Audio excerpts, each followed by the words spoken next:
أهلا بحضراتكم جميعا من داخل جامعة طنطا، وإليكم نشرة أخبار الجامعة.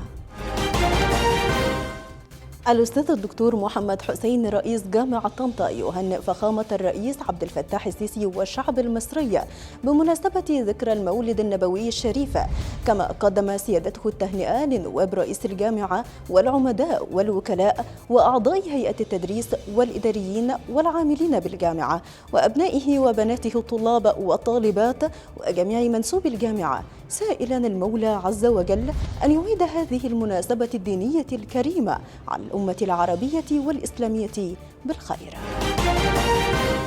خلال الانعقاد الدوري لمجلس جامعة طنطا، وجه رئيس الجامعة دكتور محمد حسين التهنئة لأعضاء المجلس وجميع منسوب الجامعة بمناسبة المولد النبوي الشريف، كما أثنى على الجهود الكبيرة لعمداء الكليات في إدارة امتحانات الفصل الدراسي الصيفي. وفي إطار حرص الجامعة على تحسين تصنيفها الدولي، أكد رئيس الجامعة على توجيهات المجلس الأعلى للجامعات بضرورة تشجيع أعضاء هيئة التدريس والباحثين على النشر الدولي في المجلات العلمية، وشدد على أن الجامعة لن تدخر جهدا في تقديم كافة التسهيلات لتحفيز الباحثين على تقديم إنتاج علمي متميز. وفي محور الأنشطة الطلابية، أكد رئيس الجامعة على أهمية تطوير خطة الأنشطة للعام الدراسي الجديد، مع التركيز بشكل خاص على الأنشطة التوعوية التي تساهم في بناء شخصية الطالب وتنمية وعيه. كما وجه دكتور محمد حسين الشكر الجزيل إلى فضيلة الإمام الأكبر الدكتور أحمد الطيب على جهوده المستمرة في دعم هذه المبادرات. واستعرض رئيس الجامعة أهمية مبادرة كن مستعدا التي تنفذ تحت مظلة المبادرة الرئاسية تحالف وتنمية.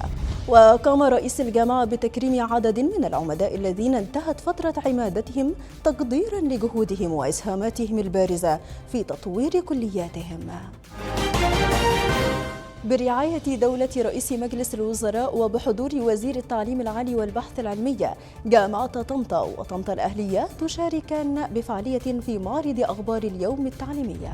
شاركت جامعة طنطا وطنطا الأهلية بفعالية في معرض أخبار اليوم التعليمي المقام بمركز القاهرة الدولي للمؤتمرات بمدينة نصر تحت رعاية الدكتور مصطفى مدبولي رئيس مجلس الوزراء، حيث حظي جناح الجامعتين بزيارة تفقدية من دكتور أيمن عاشور وزير التعليم العالي والبحث العلمي. وكان في استقباله دكتور محمد حسين رئيس جامعة طنطا والقائم بأعمال رئيس جامعة طنطا الأهلية. وخلال الزيارة استعرض دكتور محمد حسين الإمكانيات الأكاديمية المتميزة والبرامج الجديدة التي تقدمها الجامعتان، بالإضافة إلى الأنشطة التدريبية والتأهيلية المصممة لإعداد الطلاب والخريجين بمهارات تتوافق مع متطلبات سوق العمل. وأشاد دكتور أيمن عاشور بالجهود الكبيرة التي تبذلها الجامعتان في تحقيق مبادئ الاستراتيجية الوطنية للتعليم العالي والبحث العلمي.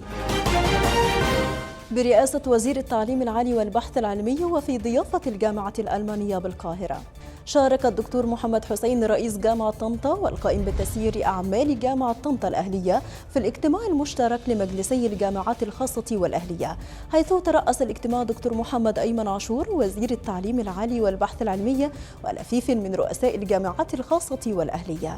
وخلال الاجتماع المشترك تم إعلان الحدود الدنيا للتقدم للجامعات الخاصة والأهلية، ويشمل ذلك الطلاب الحاصلين على شهادات الثانوية العامة والأزهرية والشهادات العربية والمعادلة. بحضور لفيف من القيادات العسكرية والتنفيذية وفي ضيافة جامعة طنطا، شارك دكتور محمد حسين رئيس جامعة طنطا في احتفالية همم تعانق السماء التي استضافتها الجامعة لتسليم شهادات الإعفاء من الخدمة العسكرية لعدد من ذوي الهمم وكبار السن.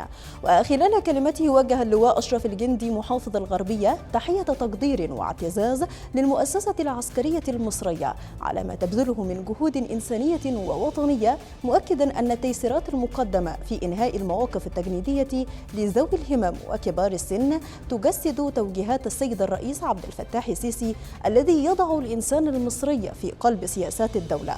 وأكد دكتور محمد حسين أن ما تشهده الجامعة من تكريم لذوي الهمم يعد دليلا قاطع على اهتمام الدولة المصرية وقيادتها الرشيدة وعلى رأسها فخامة الرئيس عبد الفتاح السيسي برعاية هذه الفئة العزيزة على قلوبنا.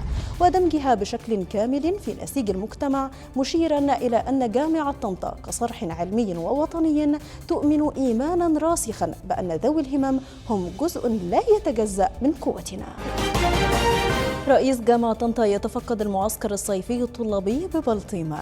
قام دكتور محمد حسين رئيس جامعة طنطا بزيارة تفقدية للمعسكر الصيفي الطلابي بمدينة بلطيم، وذلك في إطار الحرص على متابعة الأنشطة والفعاليات التي تقام خارج الحرم الجامعي. والتقى دكتور محمد حسين بفوج من طالبات الجامعة المشاركات في المعسكر، واطلع على الأنشطة والفعاليات المقامة التي تشمل الجوانب الثقافية، الفنية، الرياضية والاجتماعية، وأشاد بالجهود المبذولة لتوفير بيئة متكاملة تساهم في تنمية مهارات الطالبات، مثمنا حرص القيادة السياسية على إطلاق ورعاية المبادرات التي تستهدف تحسين جودة التعليم. استقبل دكتور محمد حسين رئيس جامعة طنطا دكتور عمرو عثمان مدير صندوق مكافحة وعلاج الإدمان والتعاطي والوفد المرافق له من قيادات الصندوق لتعزيز جهود التعاون لمواجهة تعاطي وإدمان المواد المخدرة ورفع وعي الشباب والفتيات من طلاب الجامعة بخطورة التعاطي. وقع البروتوكول من جانب الجامعة دكتور محمود سليم نائب رئيس جامعة طنطا لشؤون خدمة المجتمع وتنمية البيئة، ومن جانب الصندوق الدكتور عمرو عثمان مدير صندوق مكافحة وعلاج الإدمان. ويهدف بروتوكول التعاون إلى تهيئة بيئة تعليمية تعزز منع انتشار تعاطي المواد المخدرة بين طلاب الجامعة من خلال تنفيذ برامج وأنشطة رفع الوعي بمخاطر تعاطي وإدمان المواد المخدرة داخل الجامعة وعلى مستوى كافة الكليات لتحقيق أقصى استفادة ممكنة لكافة الطلاب. استقبل دكتور محمد حسين رئيس جامعة طنطا وفد من مؤسسة مصر الخير، وذلك لتوقيع بروتوكول تعاون مع الجامعة لتعزيز آليات التطوع المجتمعية، حيث وقع البروتوكول من جانب الجامعة دكتور محمود سليم نائب رئيس الجامعة لشؤون خدمة المجتمع وتنمية البيئة، ومن جانب المؤسسة المهندس شريف عزوز مدير إدارة التطوع. ويأتي هذا البروتوكول في إطار إطلاق مؤسسة مصر الخير لبرنامج بصمة لتمكين ودعم حركة التطوع في المجتمع المصري بشكل متكامل، ويهدف إلى تعزيز ثقافة العمل التطوعي بين طلاب الجامعة ودعم المبادرات المجتمعية في مختلف أنحاء مصر. بمشاركة طلاب من 20 جامعة مصرية، رئيس جامعة طنطا يفتتح الملتقى القمي الأول للابتكار المستدام لطلاب الجامعات المصرية. افتتح دكتور محمد حسين رئيس جامعة طنطا الملتقى القمي الأول للابتكار المستدام للجامعات المصرية المنعقد على مدار 3 أيام. وأعرب دكتور محمد حسين عن سعادته بحضوره الملتقى القمي الأول للابتكار المستدام، مؤكدا أن هذا التجمع ليس مجرد حدث عابر، بل هو محطة انطلاق نحو آفاق جديدة ومساحة خصبة لتبادل الأفكار وصناعة الحلول. وأضاف رئيس الجامعة أن الهدف من هذا الملتقى هو أن نزرع في عقول أبنائنا الطلاب بذور الفكر الابتكاري، وأن نمكنهم من أدوات لبناء نماذج الأعمال وتطويرها. رئيس جامعة طنطا يفتتح المبنى التعليمي الثالث ومقر مركز الخدمة العامة بكلية التربية.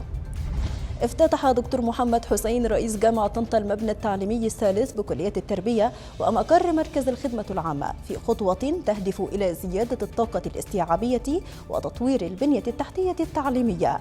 كما أكد دكتور محمد حسين أن الافتتاحات المتتالية التي تشهدها الجامعة للمشروعات الإنشائية ومشروعات رفع الكفاءة للمباني تمثل محورا رئيسيا من استراتيجية الجامعة لتحديث منشآتها التعليمية بما يواكب التطورات العالمية. نهاية نشرة الأخبار، نترككم في رعاية الله وأمنه، وإلى لقاء قريب.